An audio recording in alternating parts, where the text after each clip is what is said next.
Welcome to Man Does Tech, where I solve the problems you didn't even know you had. You begin by confirming essentials. Check Mac OS version and the other laptop's OS so you know which method works. Once done, choose cable or network. A Thunderbolt/USB-C cable gives faster transfers, while Wi-Fi is wireless. Make sure file sharing or Bluetooth is enabled on both machines and that they are on the same network. Now open Finder on your Mac and click Go Connect to Server or use AirDrop for quick transfers. This starts the handshake you need. You'll now establish the active link. In Finder's Connect to Server, enter SMB// or AFP// plus the laptop IP.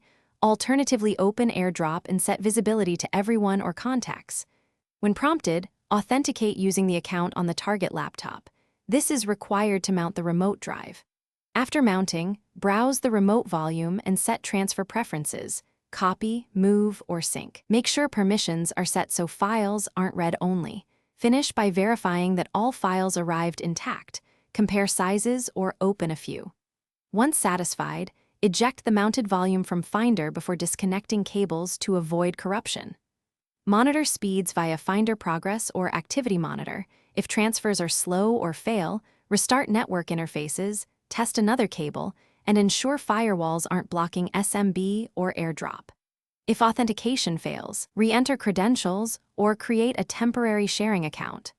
This single troubleshooting tip, test a direct cable connection, quickly isolates network issues from device problems. Thanks for watching. If you found this helpful, don't forget to like and subscribe.